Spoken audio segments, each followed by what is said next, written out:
Hola, muy buenas noches. Hola, Joaquín, ¿cómo estás? Ahí está conectándose. Bien, ¿qué hora es? Las 8:30. Bien, muy buenas noches a todos y a todas.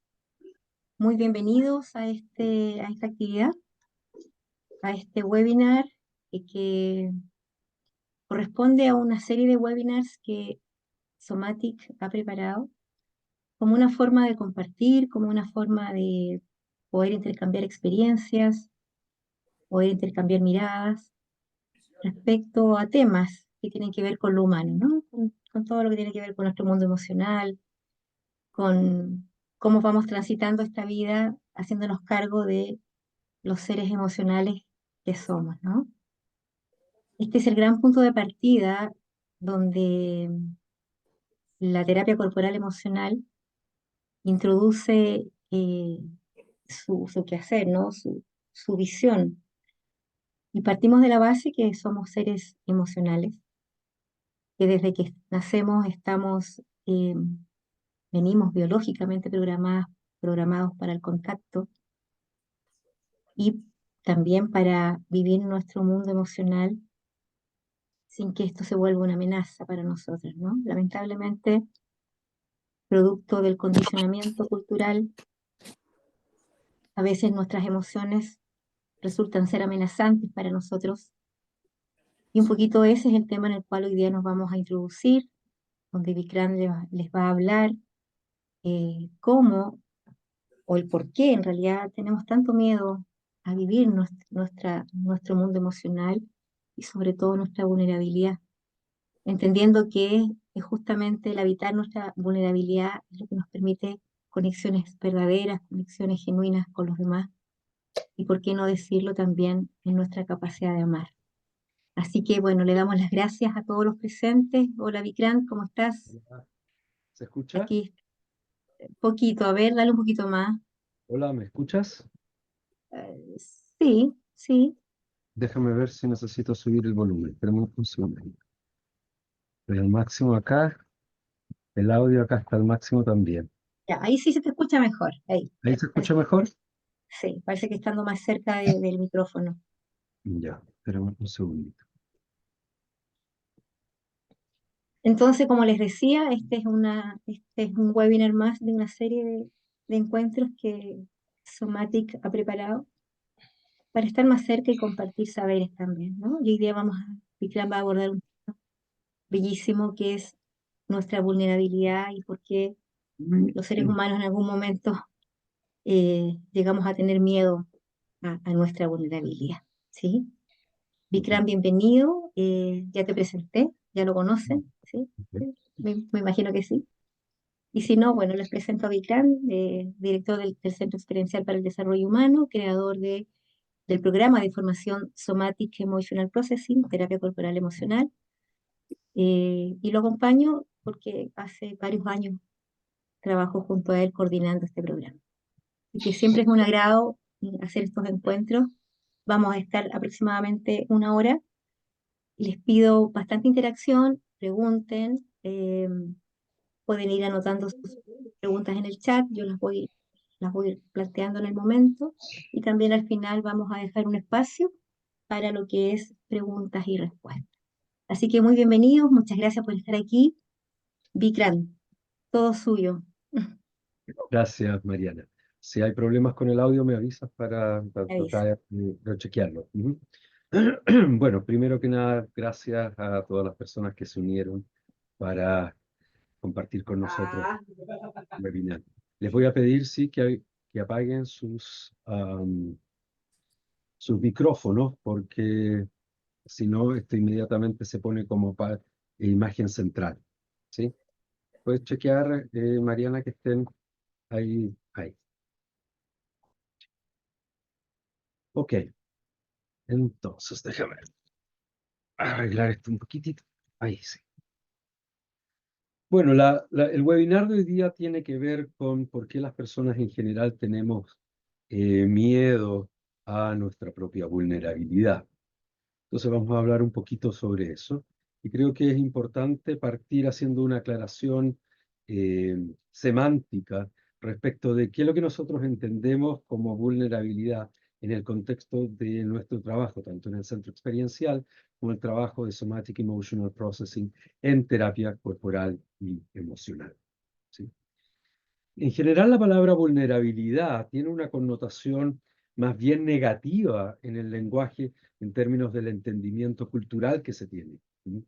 La vulnerabilidad se entiende como una predisposición para ser fácilmente dañado. ¿Sí?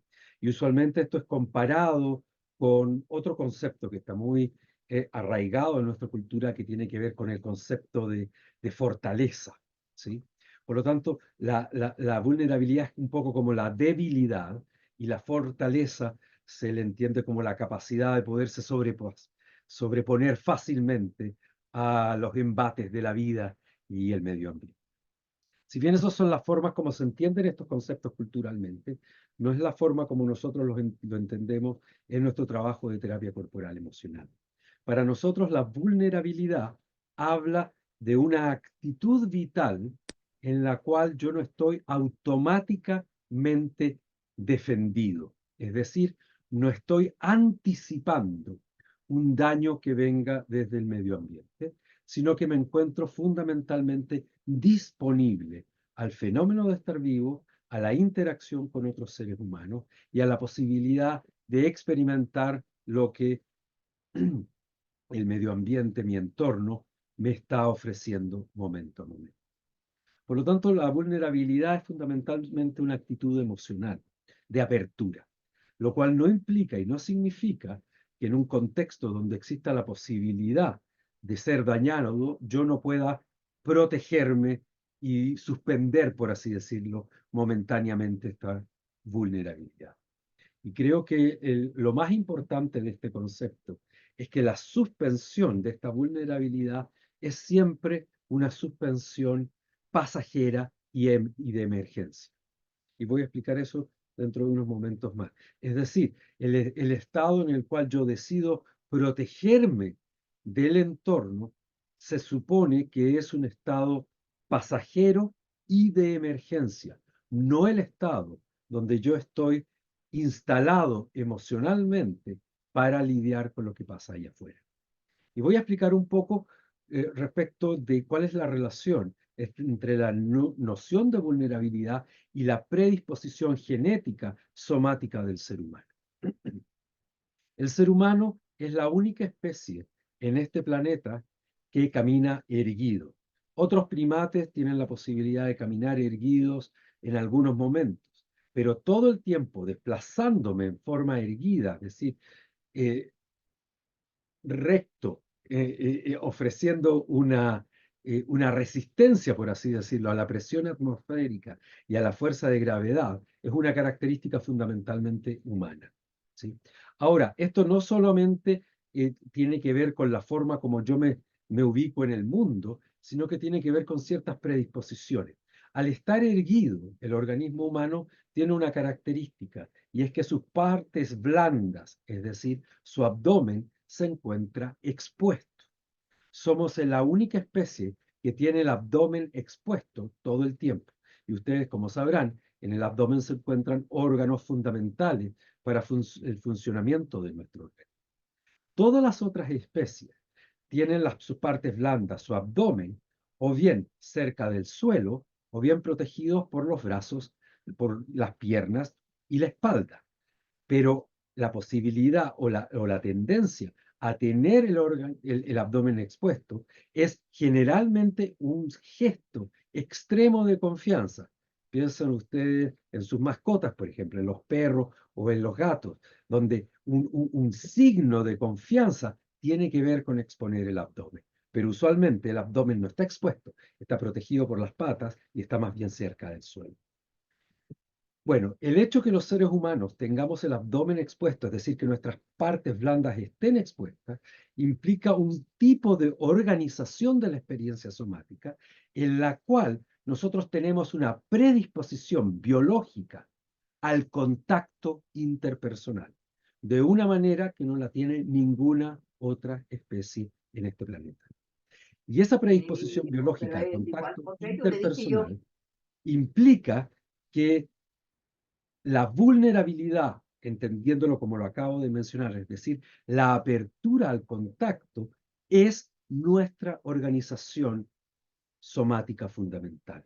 Los seres humanos somos una especie no solo gregaria, en términos que tiende a asociarse con otras especies, con otros miembros de la especie, como lo hacen, por ejemplo, los peces, sino que además, aparte de ser una especie con una programación gregaria, tiene una programación para asociarse afectivamente con otros seres humanos. Y en la ausencia de seres humanos, se va a asociar afectivamente con animales. Es decir, nuestra tendencia a, a organizar nuestra experiencia alrededor del contacto interpersonal es algo que nos es absolutamente único. Por lo tanto, podríamos decir que la naturaleza fundamental del ser humano es la vulnerabilidad, entendiendo esto como la apertura al libre intercambio de nutrientes con el entorno, es decir, la apertura al contacto interpersonal.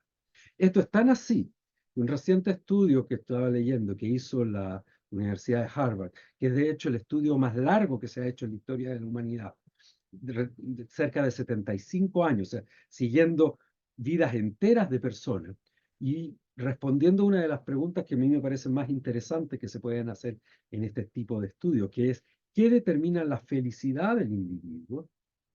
La conclusión a la que llegó la Universidad de Harvard con este estudio es que la felicidad del individuo depende fundamentalmente de relaciones afectivas nutritivas. Es decir, los seres humanos, en nuestra programación biológica hacia el contacto interpersonal, requiere una red afectiva para que esta programación biológica esté al máximo de su potencial. Es decir, requiere una red afectiva para que ésta se realice.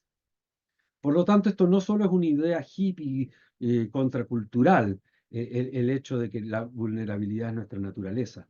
Esto es una organización somática, corporal, emocional, cognitiva de nuestro organismo. Es tanto así, y esto es un ejemplo que doy comúnmente, que la forma como nosotros castigamos a nuestros criminales es aislándolos de sus vínculos cercanos. La cárcel fundamentalmente implica separar a las personas de sus vínculos afectivos. Más importante incluso que la pérdida de libertad es la exclusión emocional. Ese es el gran castigo que nosotros les damos a nuestros criminales.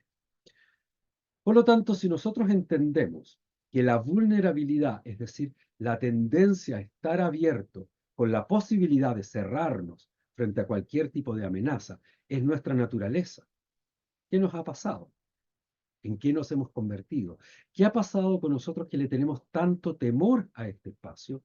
Y tanto así que la mayoría de los adultos en las sociedades industrializadas occidentales se encuentran ubicados justamente en el espectro contrario, es decir, protegidos por si acaso, es decir, en un estado crónico de autoprotección y que nos abrimos a la vulnerabilidad, si es que lo hacemos, en situaciones muy especiales y solamente cuando hemos puesto a las otras personas a través de una larga lista de tests y de pruebas interpersonales que finalmente a nosotros nos dice, ok, yo puedo abrirme un poco con este ser humano. Es decir, puedo mostrarme vulnerable, tal cual soy con este ser humano. ¿Qué pasó? ¿Qué ha pasado en nuestras sociedades? ¿Qué ha pasado en nuestra cultura? Que hemos desarrollado estrategias que van absolutamente en contra de lo que es nuestra naturaleza fundamental. Y creo que aquí es importante remontarnos al contexto afectivo, emocional, en la que la mayoría de las personas en nuestra cultura nace, se desarrolla y crece.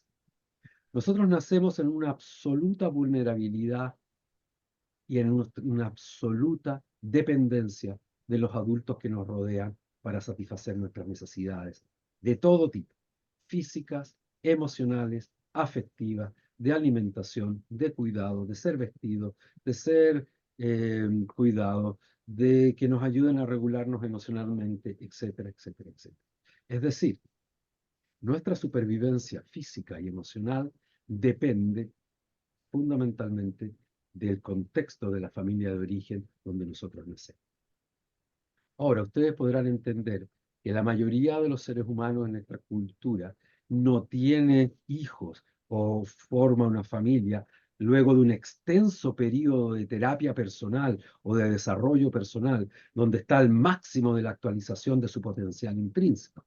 La mayoría de las personas tiene hijos en forma absolutamente inconsciente, sino casual y en forma mecánica, porque se supone que es lo que uno hace después de terminar de estudiar o de estar trabajando, de tener una pareja, de casarse. Es decir, forma parte de la mecanicidad del programa cultural de nuestra sociedad.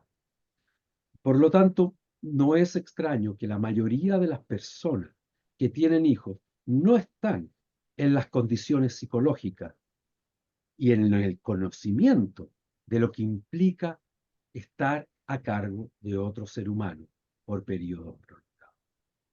La mayoría de las personas cree que un hijo, previamente a tenerlo, es como un gato que habla, ¿no? Con el que uno puede dialogar y darle órdenes y decirle lo que puede hacer y lo que no. ¿Sí? Pero los que acá somos padres sabemos que esto implica un esfuerzo sobrehumano y que ciertamente no es una experiencia, como muchas veces yo escucho. Me gustaría tener la experiencia de tener hijos. No, tener hijos es una forma de vida que no cambia jamás. Por lo tanto, la mayoría de nosotros nacemos en un contexto emocional, cultural, con personas que no están en absoluto preparadas e informadas respecto de lo que implica el proceso de maternaje o de paternaje. Por lo tanto, nos encontramos con un individuo, con un ser que acaba de aparecer en este planeta, absolutamente dependiente de todo para sus necesidades, y nosotros nos damos cuenta que no nos da el ancho. Es decir, no tenemos ni la paciencia, ni las habilidades, ni el tiempo para dedicarnos a satisfacer las necesidades afectivas de este nuevo ser que ha aparecido. ¿Y qué ocurre entonces? Tratamos de disminuir la inversión emocional y afectiva en la relación con este ser que requiere total atención, atención no divisiva, 24/7. ¿Qué le pasa a este ser que viene abierto al mundo en su absoluta vulnerabilidad, directo de fábrica, por así decirlo, sin ninguna noción preconcebida de absolutamente nada, y ¡pum!, le cae encima todo el condicionamiento emocional y cultural de nuestra sociedad, en el cual progresivamente sus necesidades, sobre todo de naturaleza emocional, van quedando postergadas? Este organismo percibe la falta de la satisfacción de sus necesidades fundamentales de la misma manera como percibe la falta de alimentación. Nuestro cerebro no hace una distinción significativa entre no ser alimentado y no ser tocado en la primera infancia. Por lo tanto, esta vulnerabilidad va a empezar a ser fuente de una enorme cantidad de sufrimiento y de dolor subjetivo para el nuevo infante. Es decir, el tener una necesidad presente sensorialmente en nuestra conciencia y que ésta no sea cubierta por los adultos que lo rodean, implica experimentar un agudo dolor. Y no solo un agudo dolor, implica experimentar un dolor que anticipa la muerte del organismo. Es decir, la falta de cuidado afectivo de un infante es percibido por el infante como una anticipación de su propia muerte. Y esto no es fantasía cultural ni representación simbólica.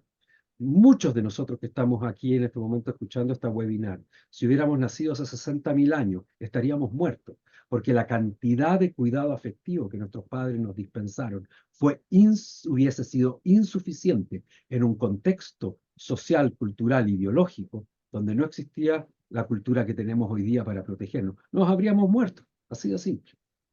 Tú dejas a un niño durmiendo solo y se lo comen los animales, hace 60.000 años. Hoy día tú dejas a un niño durmiendo solo en la pieza del lado, está experimentando la misma angustia y la sensación como si se fuese a morir, pero el padre o la madre sabe que está seguro, el niño no.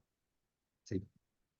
Por lo tanto, empezamos a percibir que esta apertura natural al contacto, esta apertura natural a la vida, es fuente de sufrimiento y dolor, porque nuestras necesidades emocionales y afectivas no están siendo cubiertas. Y no solo no son cubiertas, muchas veces somos activamente rechazados en nuestra necesidad de contacto. A veces somos activamente rechazados en nuestros impulsos naturales. Cuando lloramos, cuando tenemos miedo, cuando expresamos rabia, emociones fundamentales para el proceso de regulación del organismo, vamos recibiendo el mensaje que eso es inadecuado, que aquello que me es natural, placentero, agradable, como por ejemplo querer estar en los brazos de mi madre o de mi padre, es fuente de angustia o ansiedad para ellos. Cuando empiezo a explorar mi propia sexualidad como niño, cuando empiezo a tocar mis genitales, recibo el mensaje de que eso es inadecuado, que eso es cochino, que eso es inmoral. Y yo me empiezo a cerrar. Y me empiezo a cerrar porque esta vulnerabilidad natural empieza a ser percibida como si yo me fuese a morir. Es decir, empieza a ser percibida como una anticipación de la muerte del organismo. Y evidentemente ningún organismo quiere experimentar eso, y menos organismos autoconscientes, con una profunda capacidad límbica de experimentar una subjetividad de la forma como lo experimentamos los seres humanos. Y lo que va ocurriendo es que comenzamos a cerrar. Luego entramos al mundo social, entramos al colegio, entramos al jardín, donde nos encontramos con otros niños que están igual de dañados que nosotros. Y usualmente los niños dañados tienden a dañar a sus compañeros. Y somos fuente de bullying, de burlas, de aislación social, de crítica, etcétera, etcétera, etcétera. Y vamos entendiendo que esta natural tendencia a estar abierto al mundo, de estar abierto a la interacción, es fuente de sufrimiento y decidimos cerrar. Ahora, este impulso de cerrarnos afectivamente es natural al organismo, es un recurso psicológico. El problema es que no es un recurso psicológico que se supone que tenga que estar operando en forma crónica. Es un recurso de emergencia. Si nosotros pensamos a nivel celular, una célula se cierra, cierra su membrana, cuando percibe toxinas en el entorno. Pero en esa postura no puede ni crecer, ni desarrollarse, ni reproducirse. Para crecer, desarrollarse y reproducirse, la célula necesita tener su membrana abierta en un libre intercambio de nutrientes con el entorno. Lo mismo pasa en organismos multicelulares como nosotros.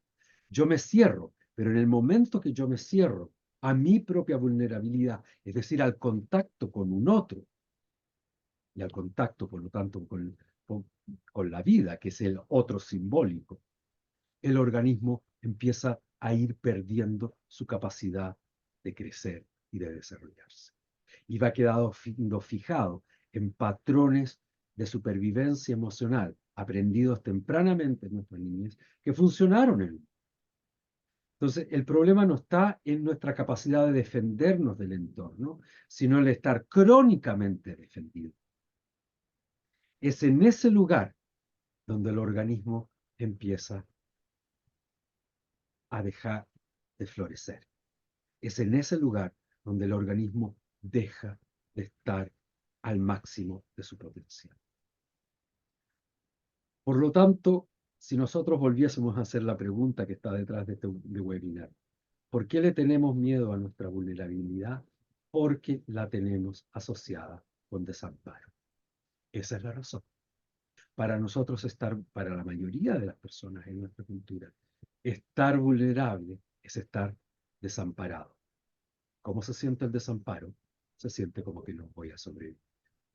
Y esa es la razón fundamental por la cual la mayoría de nosotros le tenemos temor a la vulnerabilidad, porque está profundamente asociada con eso. Si nosotros pudiésemos mirar en términos técnicos cómo ocurre el proceso de separación de nuestra propia naturaleza, que es vulnerable, que es abierta al entorno, que es abierta y somáticamente organizada hacia el contacto interpersonal, es así. Yo estoy en mi vulnerabilidad, esa vulnerabilidad o es traicionada o es negligentemente no satisfecha en términos de las necesidades que yo tengo. Y comienzo a percibir esta vulnerabilidad como un espacio de desamparo. Me empiezo a sentir desamparado. Como soy muy pequeño, como no tengo los recursos para poder lidiar con esto, y aquí hay una cosa que yo siempre menciono, que a los adultos se nos olvida. Los adultos tenemos posibilidades de lidiar con el entorno que ningún niño tiene. Nosotros tenemos la posibilidad de retirarnos. Tenemos la posibilidad de salir de situaciones. Yo estoy en una relación afectiva que no me satisface, yo puedo salir de esa relación afectiva. Yo estoy en una relación de amistad que no me satisface, yo me voy de esa relación de amistad. Yo estoy en una reunión social que no me gusta, no me entretiene, yo me voy de ese lugar. Yo estoy viendo una película en el cine que no me gusta, yo salgo del cine. Como niños, no tenemos esa posibilidad. Los niños no pueden irse, no tienen a dónde irse que no sea en la casa, no pueden cambiarse de familia, no pueden cambiarse de casa. Por lo tanto, lo único que les queda es acorazarse. No tenemos la posibilidad de variar la sensación. Por lo tanto, esta sensación de desamparo que está asociada a la vulnerabilidad pasa a una siguiente fase, que es la más absoluta desesperanza. Nos sentimos desesperanzados respecto de poder modificar nuestras circunstancias externas y por lo tanto también internas. Porque si yo no puedo modificar las circunstancias externas, ¿cómo voy a modificar mis circunstancias internas? Si para poderme regular afectivamente necesito la presencia, el cariño y el cuidado del adulto que a mí me cuida, que muchas veces no está emocional o físicamente disponible para mí. Por lo tanto, el desamparo es cubierto por una capa de desesperanza. Luego, sobre esta capa de desesperanza, aparece el sufrimiento, el dolor emocional. Esta sensación profunda de sentirme dañado, de estar absolutamente triste respecto a esta sensación. Luego aparece una siguiente capa que cubre esta tristeza y es la rabia y el resentimiento. Me siento enrabiado con aquellas personas que no me han atendido efectivamente.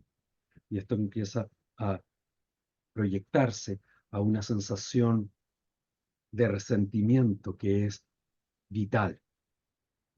Cuando, cuando la dimensión emocional de la rabia no es abordada efectivamente, lo que ocurre es que esta rabia se convierte en resentimiento vital.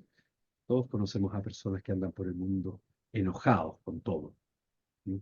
Y cuando yo tengo una sensación de resentimiento vital, mi cerebro va a seleccionar la información que viene del entorno y voy a encontrar absoluta razón todo el tiempo para sentirme enojado y resentido con todo, con todo. Y finalmente la última capa que aparece es la capa de la insensibilización. Nadie puede permanecer, ningún organismo puede permanecer sintiente de emociones tan intensas sin que éstas estén siendo procesadas, descargadas o elaboradas. Por lo tanto, el último recurso del organismo humano es la insensibilización. Dejar de ser. La mayoría de los adultos en nuestra cultura se encuentran profundamente insensibles, como siempre lo menciono, absolutamente inconscientes de estar insensible. Yo no puedo ser sensible al hecho que estoy insensible, me siento normal, no particularmente extático o feliz o realizado, pero normal. Por lo tanto, vulnerabilidad asociada con desamparo, desamparo es cubierto por la desesperanza, de la desesperanza se pasa al dolor emocional, del dolor emocional a la rabia y el resentimiento, y de ahí a la insensibilización. Por lo tanto, desde la perspectiva en la que se encuentra la mayoría de los individuos profundamente insensibilizados, la idea de volver a su vulnerabilidad parece más bien una invitación a ir a pasar una temporada en el infierno. Es como si frente a esa propuesta alguien dijera, estáis loco, que yo no quiero ir para allá, porque siento que no voy a sobrevivir. Si yo voy hacia esa vulnerabilidad, me voy a sentir profundamente desamparado. Pero el problema es, la vulnerabilidad es simplemente la capacidad de estar abierto, no defensivamente, al fenómeno de estar vivo. Y ese es el único lugar donde el fenómeno de estar vivo puede ser profundamente realizado y profundamente disfrutado. Yo no puedo profundamente disfrutar y sentirme satisfecho en ninguna de las otras capas. Ciertamente no es la insensibilización, ciertamente no es la rabia, aunque hay una sensación de poder personal, ciertamente no en el dolor emocional, el sufrimiento, ciertamente no en la sensación de desesperanza y ciertamente no en la sensación de desamparo. Pero, ¿cómo hago yo para desasociar esta vulnerabilidad con el desamparo? Y aquí entra el siguiente nivel, que tiene que ver con el trabajo que nosotros hacemos, el trabajo que yo hago. ¿Y en qué consiste ese trabajo? Consiste en tomar a los individuos de la mano y llevarlo en el camino contrario en el que yo acabo de mencionar. Es decir, tomarlos de la insensibilización hacia la rabia reprimida, de la rabia reprimida hacia el dolor emocional reprimido, del dolor emocional reprimido hacia la desesperanza, de la desesperanza al desamparo. Y en ese momento, cuando se contacta el desamparo, estar relacionado, vincularmente presente, para que se desasocie de la vulnerabilidad. Es decir, el trauma primario que asocia la vulnerabilidad biológica, la predisposición emocional del ser humano al desamparo, empieza a desasociarse. Y las personas empiezan a tener experiencias expansivas, afectivas, donde se sienten abiertos, no automáticamente cerrados, no automáticamente protegidos, con una profunda sensación de realización y de satisfacción personal. No realización de realizar algo, no satisfacción de hacer algo, sino de estar en contacto con lo que podríamos decir poéticamente es mi propia fuente, no separado del fenómeno de estar bien. La mayoría de los seres humanos tenemos en nuestra cultura una sensación profunda de separación existencial que proviene de la identificación con nuestras defensas desarrolladas históricamente para sobrevivir emocionalmente, sin entender que en ese lugar no es posible encontrar una sensación profunda de satisfacción. Esa solo existe en la ausencia de la defensa automática. La defensa puede ser potencial, puede ser un recurso psicológico. Por lo tanto, tampoco la idea es que el ser humano esté desacorazado y libre de defensa. Eso es una fantasía psicológica. Lo que es posible es que yo recupere mi capacidad de habitar mi vulnerabilidad sin temor a ella, porque la he desasociado del desamparo. Y que en esa vulnerabilidad y mi presencia en la relación con el entorno, momento a momento, yo pueda escoger cuál es la actitud más adecuada de acuerdo a lo que está pasando en lo que en Gestalt se llama en la zona de contacto, es decir, donde el organismo entra en contacto con el medio ambiente. Y de acuerdo a eso, ver si lo que se requiere es estar protegido por un periodo corto de emergencia o bien estar abierto. Y además que ocurre otra cosa con esto, que la mayoría de la gente no se da cuenta. Si yo estoy automáticamente cerrado y entro en un contexto social, las otras personas no van a ver que yo estoy automáticamente cerrado porque tengo mucho temor a ser herido en mi vulnerabilidad. Ellos van a ver una persona no disponible al contacto que probablemente desde afuera se ve arrogante y hostil. Por lo tanto, las otras personas no van a querer acercarse a mí, no van a estar disponibles para establecer libremente contacto conmigo. ¿Sí? Y yo al mirar como las otras personas me rechazan o se alejan de mí, voy a pensar para mí mismo, ¿viste? Yo sabía, las personas son peligrosas, el mundo es un lugar difícil y peligroso, tengo toda la razón en no estar en contacto con mi vulnerabilidad y estar automáticamente defendido, sin darme cuenta que yo estoy siendo co-creador de esa respuesta del entorno. Por lo tanto, Cuando yo vuelvo hacia aquello que me es real, que me es auténtico, que me es propio, que no está social ni culturalmente construido, que es esta, esta apertura que la tienen los niños al contacto. Si tú pones a 10 niños de 4 años, de 5 años, en una habitación juntos, a los 3 minutos están todos jugando entre ellos y estableciendo contacto de algún tipo. Tú pones a 10 adultos en una habitación juntos, media hora más tarde está todo el mundo mirando el celular o mirando el cielo raso o mirando el suelo. ¿Qué nos pasó? ¿Qué pasó que perdimos esta natural tendencia a asociarnos afectivamente con otras personas? Pasó que fuimos dañados. Ahora, esto que estoy mencionando, que puede sonar muy teórico para algunas personas, es absolutamente mi experiencia personal, no solo en términos de mi trabajo como terapeuta, sino también en lo que ha sido mi propio proceso de crecimiento.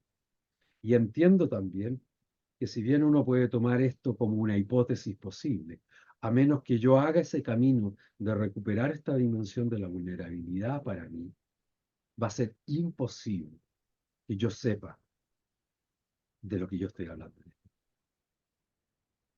La única forma de poder entender aquello que estoy comunicando en este momento tiene que ver con haber habitado el espacio. Esa es una dimensión de esto. Otra dimensión de esto tiene que ver con que básicamente creo que nunca ha existido una sociedad en este planeta que no haya sido represiva del dolor emocional. Todas las sociedades, de una manera u otra, nos han dicho que el dolor emocional es una experiencia que uno tiene que evitar. Ahora, en algún nivel esto tiene algún nivel de lógica, pues el dolor emocional es una señal de ¿Me alerta pasé para el, las 10 lucas? No. es una señal de alerta para el organismo. Pero el problema es que el dolor emocional es parte de la vida también. Y así como el placer o la alegría necesita ser integrado y necesita ser expresado. La mayoría de las personas en nuestras culturas han sido enseñadas a evitar el dolor emocional. Ahora, el dolor emocional es inevitable en un nivel como experiencia emocional, porque es el resultado de que mis expectativas, de alguna manera, mis deseos, no son satisfechos o cumplidos. Y cuando soy infante, mis necesidades no son satisfechas o cumplidas. Por lo tanto, es prácticamente imposible. Ahora, de la misma manera que nuestra cultura, que nuestras sociedades son represivas del dolor emocional, han sido represivas también del placer. Otra experiencia que tiene que ver fundamentalmente con la vulnerabilidad. El placer somático, el placer emocional, es una experiencia que depende de la apertura emocional del individuo. Es imposible experimentar placer emocional crónicamente protegido, defendido. No es posible. De la misma manera que no es posible experimentar un orgasmo en control. ¿Sí? Control es un muy buen recurso psicológico, pero ciertamente que la gran experiencia de placer del organismo humano están siempre profundamente relacionadas con la capacidad de dejarme ir, es decir, con la capacidad de habitar la vulnerabilidad. Ahora, esto tiene su lógica, ¿eh? Porque el condicionamiento cultural nos ha dicho, si tú no experimentas mucho placer, probablemente no vas a experimentar mucho dolor. Por lo tanto, trata de mantenerte en un lugar más bien superficial emocionalmente. La cultura no le gusta a las personas que son profundamente emocionales. La cultura valora a las personas controladas, la cultura valora a las personas intelectuales, no a las personas que sienten mucho. ¿Sí? Por lo tanto, la idea es, mira, reprimamos el dolor, reprimamos el placer y tratemos de vivir una vida que sea tipo velocidad crucero, donde no haya mucho alto bajo. Pero el problema con esta actitud es que hace que, desde mi perspectiva, la razón fundamental o el sentido fundamental de estar vivo, que es existir y sentir las dimensiones de este existir, es entumecido, es insensibilizado. Y desde mi perspectiva esto no hace absolutamente ningún sentido. Esto es como ir al cine a ver una película con los ojos cerrados o con una venda. O sea, estamos acá.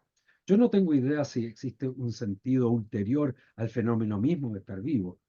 No porque piense que no lo existe, sino que simplemente no tengo la habilidad para descubrir si existe un motivo ulterior, si hay una significancia o un sentido a la vida que es exógeno, externo al fenómeno mismo de estar vivo. Lo que sí sé es que estoy vivo y me da la impresión que ese es el sentido de la vida, estar vivo y disfrutarlo. Pero para disfrutarlo, yo tengo que estar abierto. Y para estar abierto, tengo que estar disponible a experimentar placer. Y si yo quiero estar disponible a experimentar placer, también necesito estar disponible a experimentar dolor emocional. Yo no puedo acorazar el organismo segmentadamente, no puedo decir, yo voy a solamente tener este tipo de experiencias porque son agradables y no voy a tener ninguna experiencia más. Eso es imposible. Yo no puedo controlar. Cuando yo estoy abierto, yo estoy abierto. No puedo controlar qué tipo de experiencia voy a tener. Puedo tratar de gestionarla, lo cual es inteligente. Puedo tratar de no tener relaciones de pareja insatisfactorias cuando veo que la persona no tiene absolutamente nada que ver conmigo psicológicamente, por ejemplo. O que la otra persona no tiene el mismo nivel de interés en tener una relación conmigo que yo tengo. Lo puedo gestionar. Pero en la práctica, si yo quiero disfrutar del fenómeno de estar vivo, yo no tengo ningún control. Y ese no tener ningún control implica estar habitando un espacio de vulnerabilidad.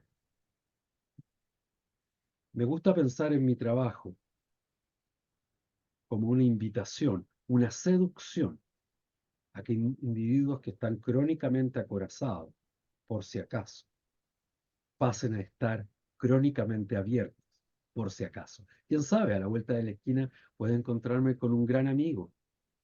Quizás en esta reunión de personas que no conozco puedo encontrar el amor de mi vida o una excelente experiencia sexual. Quizás al entrar en este grupo puedo encontrar satisfacción emocional, contención y acompañamiento que nunca he experimentado. Pero para eso que ocurra, yo tengo que estar abierto por si acaso, teniendo siempre la conciencia de que si percibo peligro, puedo cerrar mi membrana y suspender el contacto con el entorno. Pero no vale la pena vivir eso, al menos no como yo concibo la vida. Por lo tanto, ¿por qué le tenemos temor a nuestra vulnerabilidad? Porque fuimos dañados en ella, porque estuvo históricamente asociada con desamparo, porque en nuestro cerebro, un cerebro predictivo, evolucionado a lo largo de millones de años para tratar de ver patrones en el entorno para poder anticipar lo que ocurre, va a tender a proyectar los dolores infantiles, los dolores pasados en un posible futuro. Y está bien que lo haga, esa es la función de nuestro cerebro y es la función de nuestra mente. Pero el problema es cuando este patrón de supervivencia está a cargo de todo el funcionamiento del sistema. Por lo tanto, en la medida que yo tengo la posibilidad de ir abriéndome, y especialmente en el contexto del trabajo que nosotros hacemos, poco a poco, a ver qué pasa que simplemente yo no estoy automáticamente defendido. A ver qué pasa si me permito sentir lo que sea que yo estoy sintiendo en este momento, sin juzgarlo, sin clasificarlo, sin reprimirlo. A ver qué pasa si me permito ser tocado por otros seres humanos. Desde mi perspectiva, hace que el fenómeno de estar vivo cobre colores, dimensiones y alegrías que la mayoría de las personas comunes y corrientes que yo conozco ni siquiera están cercanos a tener conciencia de que esa es parte de su potencial intrínseco. Nuestra capacidad de sentir es muchísimo más profunda que lo que un individuo normalmente socializado en nuestra cultura muchas veces sabe. Eso, abro el espacio para preguntas, comentarios, dudas, reclamos.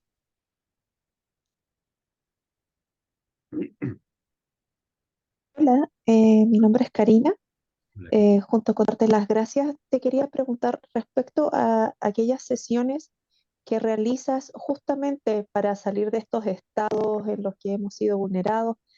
Sí. eh, ¿Cómo de una sesión uno logra generar esa transformación? Son varias sesiones, obviamente depende de la persona. Tengo la Sí. esperanza que fuese así como flash, que rápidamente se me fueran todos mis cucos. Gracias. Sería fantástico, digamos. Yo sería multimillonario si pudiese hacer algo así en una sesión. Cobraría unos $250.000 por sesión y le arreglaría la vida para siempre a una persona. Desafortunadamente, la magia no existe en esto. Yo creo en contextos adecuados, no en magia. Creo en contextos terapéuticos, creo en contextos de desarrollo personal, en los cuales yo tengo la posibilidad de ir habitando estos lugares, de habitar mi propia vulnerabilidad, de habitar mis propias emociones, de habitar mi propia fragilidad. Y en la compañía, ya sea es en un grupo de facilitadores y asistentes o en la terapia individual, en la compañía del terapeuta, mi cerebro tenga la posibilidad de ir generando nuevas conexiones neuronales en las cuales este estado de apertura original va siendo desasociado del desamparo y va comenzando a reasociarse con afecto, con contención, con sensibilidad, con profundidad, ¿por qué no decirlo? Con una profunda paz. Pero eso no es algo que se puede entender cognitivamente, es algo que ocurre en la relación terapéutica y es un proceso que se va construyendo.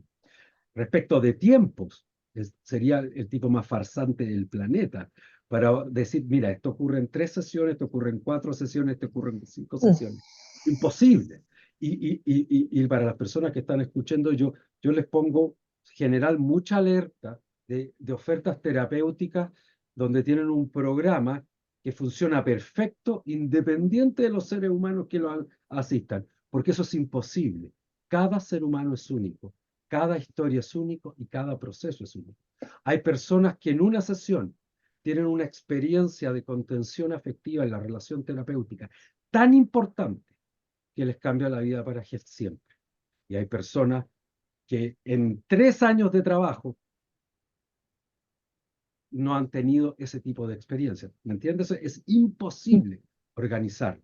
Ahora, mi experiencia es que yo diría que en procesos de alrededor de 8, 9 meses, yo podría notar de que existe lo que podríamos llamar un recableado neurológico de nuestro sistema límbico, de nuestro cerebro emocional, donde tú empiezas a tener, porque tú tienes un cableado original que es vulnerabilidad igual dolor y desamparo, por lo tanto no quiero ir para allá. Y este otro cableado nuevo comienza a ser vulnerabilidad, apertura, afecto, contención, etcétera, felicidad, bla, bla, bla, bla.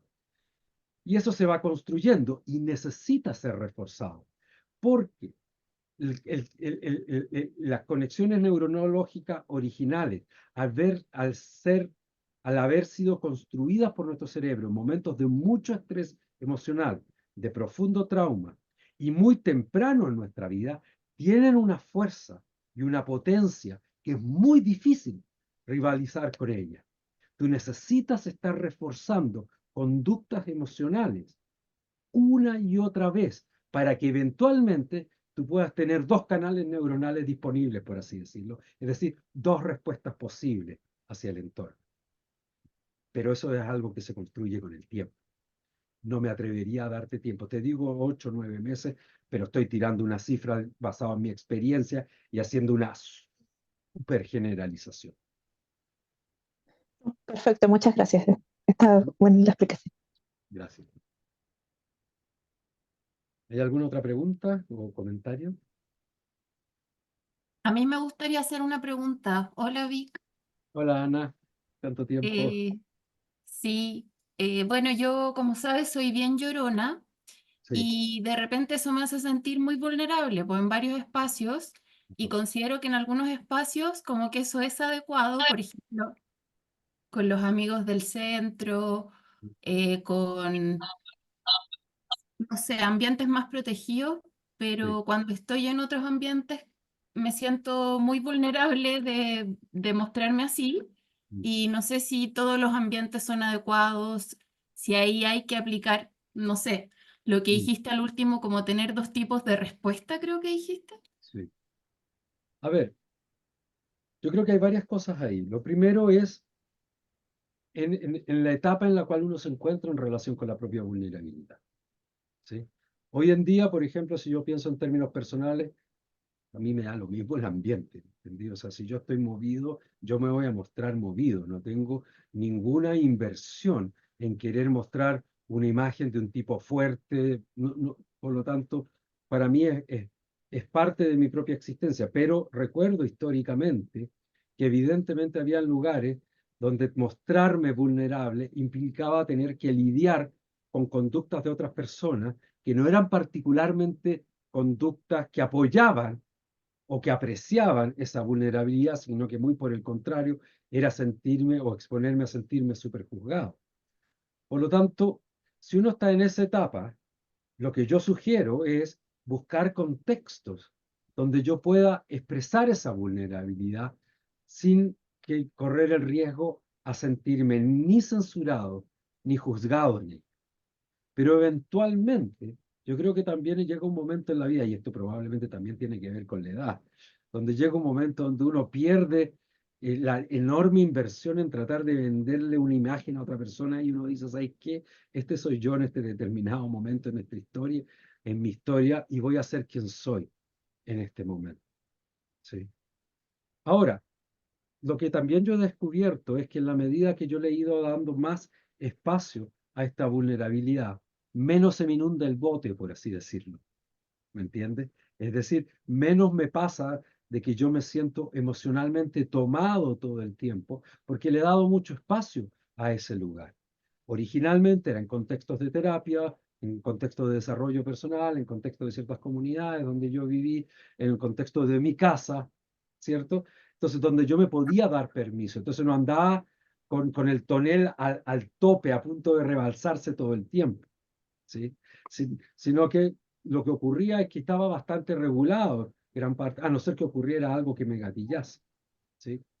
Por lo tanto, todo depende de la etapa en la que tú estás. Si tú estás en la etapa donde tienes temor a sentirte juzgada o censurada en la expresión de esa vulnerabilidad, busca contextos donde no sean así para ti. Pero con la idea, al menos como una hipótesis, que eventualmente pues, voy a ser quien soy, ¿no? Eso. Ya, súper. Muchas Y Fran, gracias. ¿Sí? hay una persona que me pide mantener en reserva su nombre. Sí. Me mandó un mensaje directo y me dice que cuál crees tú que es la razón por la cual al escuchar este webinar comienzo a tener sensaciones físicas relacionadas con palpitaciones, sudoración. Ujú. Es nuestra pregunta. Bueno, porque el webinar está tocando puertas. O sea, lo que sea que yo estoy hablando parece resonar Ujú. con su historia, con sus dolores, con sus traumas. Y usualmente si yo no tengo mucha disposición para evitar esas dimensiones de mí mismo, lo que ocurre es que la parte de mi sistema nervioso que se llama el sistema simpático, que es el que prepara el organismo para luchar o huir, comienza a activarse. Entonces, todo lo que tú me estás contando, como palpitaciones, sudoración, y esas son clásicas sensaciones de la activación del sistema simpático, que es el que ayuda al organismo a luchar y arrancar.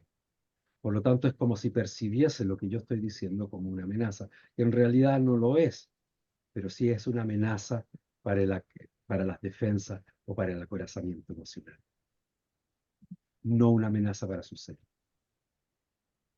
Ujú. Eso.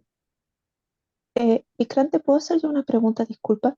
Sí, claro. Respecto, por ejemplo, yo tengo hijos, también he sido muy vulnerable y todo lo que tú has dicho, también soy yo. Ujú, Respecto de los adolescentes, yo entiendo que todos los adolescentes de hoy por hoy han crecido justamente porque, como dijiste tú, nunca estuvimos como padres preparados, llegaron ujú, y hoy por hoy encuentro que los adolescentes están pagando ese precio, ese costo. ¿cómo abordarlo? Claro, tenemos que nosotros justamente tratarnos en estos traumas y cómo no podría decir cómo se augura esta nueva sociedad, ¿no? Pero Mm, no sé, ¿me entiendes? Porque yo trato, o sea, verlo con mi hija o mi Mm. hijo, pero es una cosa colectiva, entonces los niveles de grupo curso son mucho más violentos, buscan justamente este afecto, esta contención que mencionabas y que no existe, entonces se ve como casi poco positivo, poco auspicioso, pero ¿cuál sería tu visión respecto de poder? Yo creo que hay varias cosas acá. Lo primero que uno Gracias. tiene que entender que en la adolescencia uno cosecha lo que uno sembró en la infancia, como padre. O sea, tu hijo va a ser tan regulado o desregulado como tú lo ayudaste a regularse o no en su infancia. Cuando hablo de regulación me refiero a la contención afectiva, no decirle, ya cállate, déjate de llorar. No estoy hablando de eso como regulación, ¿sí? Ahora, la adolescencia es un periodo difícil para todo el mundo, es un periodo difícil para los adolescentes, horroroso de hecho para los adolescentes, y muy difícil para los padres. ¿Sí? Y es difícil para los padres porque el adolescente está tratando de encontrarse a sí mismo y la única forma en la cual puede encontrarse a sí mismo tiene que ver con separarse de los padres. Separarse ideológicamente, separarse físicamente, separarse afectivamente. Pero como la palabra lo dice, es un adolescente, está adoleciendo esto. No es un adulto formado, sino que es un individuo más en proceso de lo que uno se puede imaginar, a pesar de que los adultos siguen estando en proceso igual. Por lo tanto, yo te diría que la actitud más importante es dejarle saber que uno está ahí para él o para ella, más que tratar de forzar contacto. Le contaba a una amiga explicándole esta tarde de que se hicieron estudios donde con adolescentes, donde se hicieron escáneres cerebrales para ver qué zonas del cerebro se activaban cuando escuchaban las voces del papá o de la mamá. Y lo que se descubrió es que los adolescentes literalmente no escuchan a sus padres. Y que el mismo consejo entregado por otro adulto o por un amigo va a ser escuchado con una atención que nunca la va a tener cuando la dice un padre. Y esto cumple una función evolutiva y biológica. Porque la idea es, piensa tú hace 60.000 años, cuando nosotros vivíamos en tribus nómades, una vez que comenzaba la maduración sexual, alrededor de los 14, 15 años, la idea es que justamente los jóvenes no se aparearan endogámicamente con la misma tribu, porque tenía básicamente un material genético similar, sino que fueran a buscar gente en otra tribu, que se separaran de sus congéneres inmediatos, justamente para prevenir la endogamia, es decir, para que hubiese un enorme de material genético como resultado del apareamiento. Por lo tanto, y eso tiene que ver con no escuchar a los padres, pero sí escuchar exactamente el mismo consejo y encontrarlo fantástico si me lo dice otra persona, otro adulto. Por lo tanto, yo siempre menciono esto, en la adolescencia uno necesita ofrecer el pecho para las balas, para que los hijos te manden a la mierda, porque ellos necesitan empujar tus límites y tú los sostienes, y ellos necesitan empujar los límites y tú los sostienes, porque de esa manera ellos van a crear su propia identidad como futuros adultos. Si ellos empujan tus límites y tú te retiras por miedo al rechazo de ellos, ellos se desregulan. Por lo tanto, ser un papá del adolescente es extremadamente difícil. Y lo mejor que uno puede hacer es dejarles saber que uno está ahí para ellos si te necesitan. Pero esto no es un discurso verbal, esto es algo que tú has construido toda la vida con tu hijo. Porque si tu hijo no ha construido eso contigo, y tú le digas, oye, si necesitas algo, yo estoy aquí, el chico te dice, ya, sí, whatever. ¿Cachai? O sea, no, es algo que se construye relacional, donde él estuvo en momentos de aflicción y tú estuviste ahí sin estarlo enjuiciando por estar afligido. ¿Sí? Eso. ¿Alguna otra pregunta o comentario?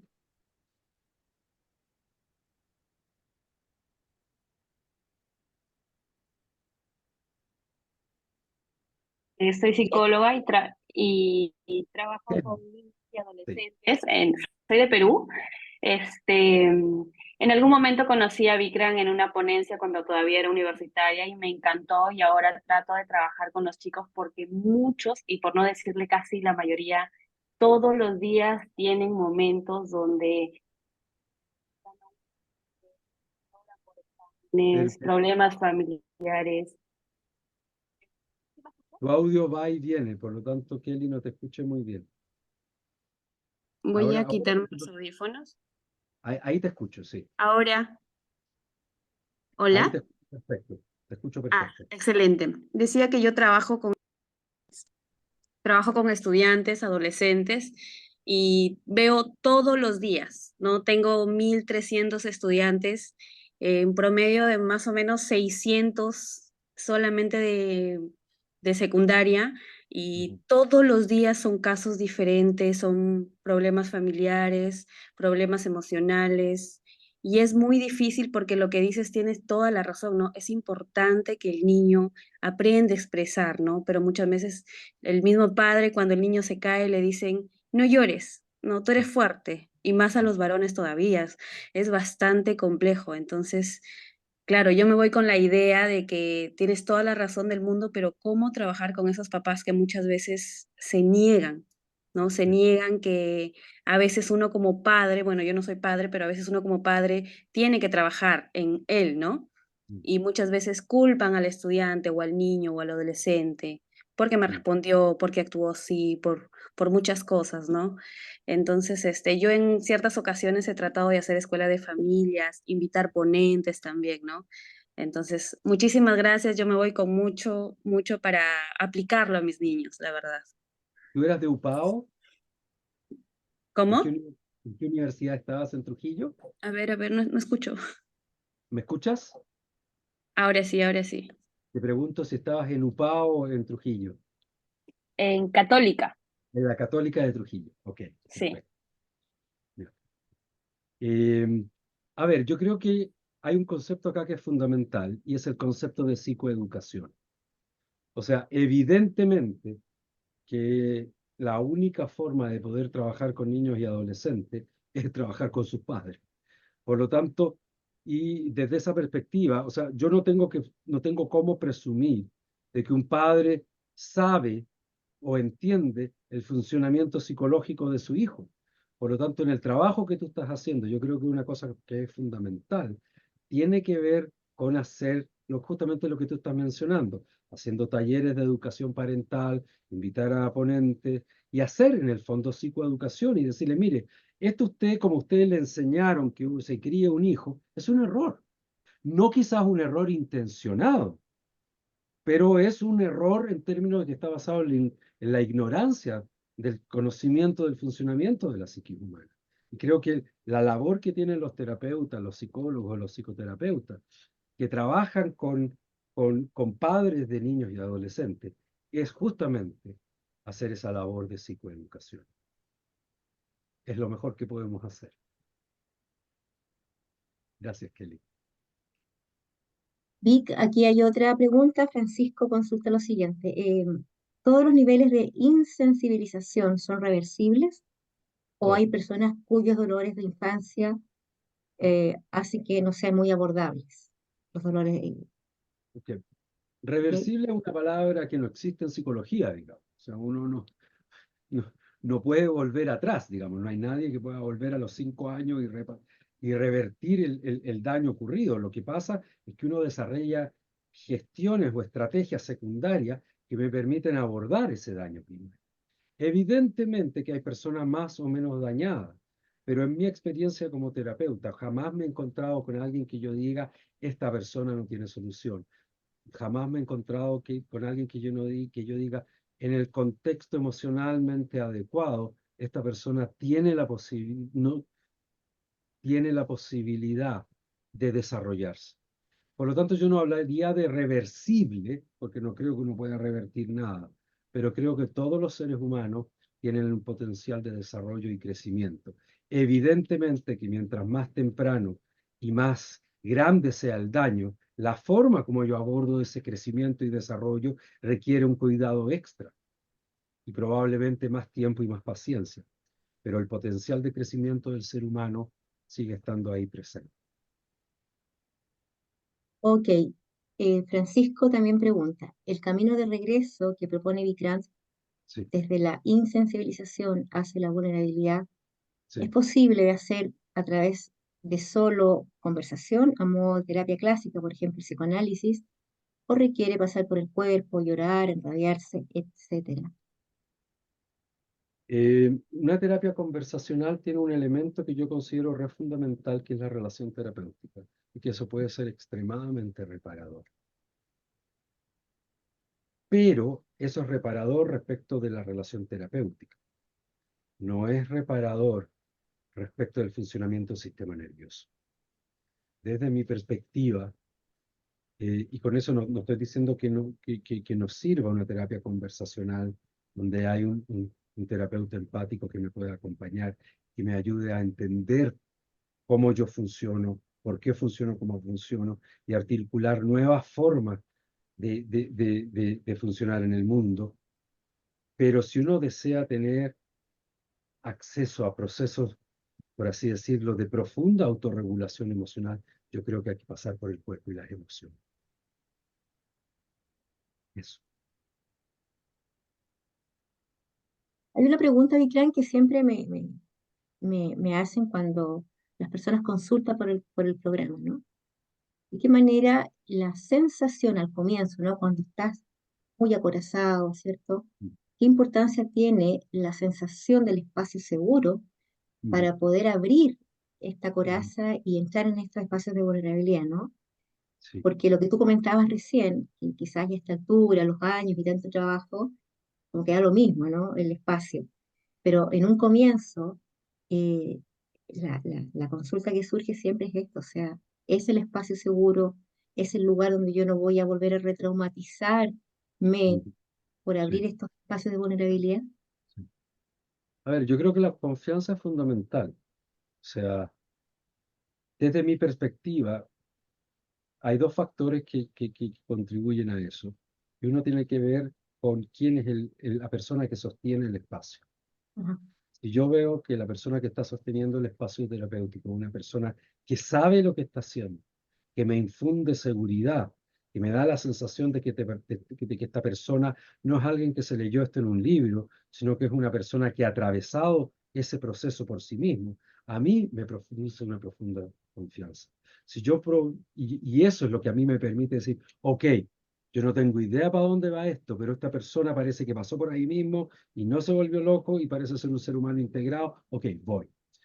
En mi propio trabajo terapéutico, para mí, lo que siempre me llamó la atención no fueron las habilidades terapéuticas de los terapeutas con los que yo trabajé en términos de su capacidad de hacer intervenciones o magníficas interpretaciones psicológicas, sino a mí me interesaba saber quién diablo es este ser humano, cómo este tipo vive o esta tipa vive su vida. Es decir, esta persona camina lo que habla o se lo leyó en un libro. Porque hoy día, sobre todo con la cosa del Internet, tenemos toda la información de la historia y la humanidad a un clic de distancia. Para mí lo fundamental tiene que ver que como uno, como facilitador, como terapeuta, tiene que encarnar lo que uno predica, ¿sí? Y eso a ti te da confianza. Sobre todo cuando la persona te dice, no tengo idea. Porque uno de los errores más comunes que cometen los facilitadores o terapeutas es tratar de infundir confianza a partir de demostrar que saben todo. Y eso es un error, porque es imposible saberlo todo. Y a veces ver la honestidad de alguien que es capaz de decirte, ¿sabes qué? No tengo idea. Tú dices, ah, ok. Si este tipo es capaz de decirme, yo no sé cuando no sabe, quiere decir que cuando dice que sabe es porque sabe. Y eso para mí siempre fue un factor muy importante. Por lo tanto, evidentemente que los contextos importan. Y evidentemente que el factor fundamental tiene que ver con la confianza. Y eso tiene que ver con quién es el equipo, cuáles son los métodos y quién es la persona responsable que sostiene ese espacio. Más allá de sus habilidades terapéuticas. Incluso. Eso.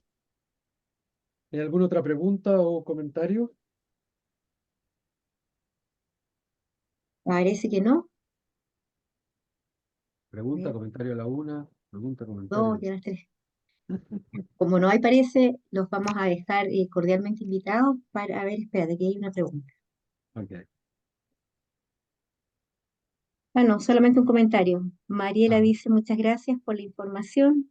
Como siempre, muy interesante. ok. Muchas Yo gracias. quiero darle las gracias, aunque estaría, yo creo que 72 horas con Vicran para que me arreglaran mi vida, mis problemas, así que mejor no hago más preguntas porque si no estaría eternamente. Ok, Muchas gracias. encantado. Bueno, dejarles invitados e invitadas para el próximo webinar que va a ser por ahí por finales de noviembre, por ahí. ¿Sí? Y la invitación es que ustedes puedan también eh, proponernos temas que podamos abordar siempre desde la perspectiva del trabajo, ¿cierto? Así que toda sugerencia, comentario siempre es muy bienvenido. ¿Bien? Aquí hay otro comentario. Déjame ver, como no lo leo. Bueno, yo también. Ajá. También muy agradecido. Se nota que sí camina lo que habla. Ya. Eso es Gracias. importante. ¿Sí? Así que bueno, Bien, hemos estado más de una hora, ha sido muy interesante, Vicran, muchas gracias, es un feliz. temazo, ¿no? Em, y agradecerte el tiempo, el cariño y todo lo que ponemos Ujú. acá para estar más cerca de las personas, ¿no? Y yo me imagino que si están acá es porque en algún lugar este tema les moviliza, les llama la atención o quisieran conocer más. ¿Sí? Cualquier información, cualquier pregunta, contacto @somatic.cl y ahí con gusto estamos en comunicación. ¿Ya? Y se Sí. van a compartir después el link, sí, Les vamos a esto mandar. queda grabado en YouTube, ¿cierto?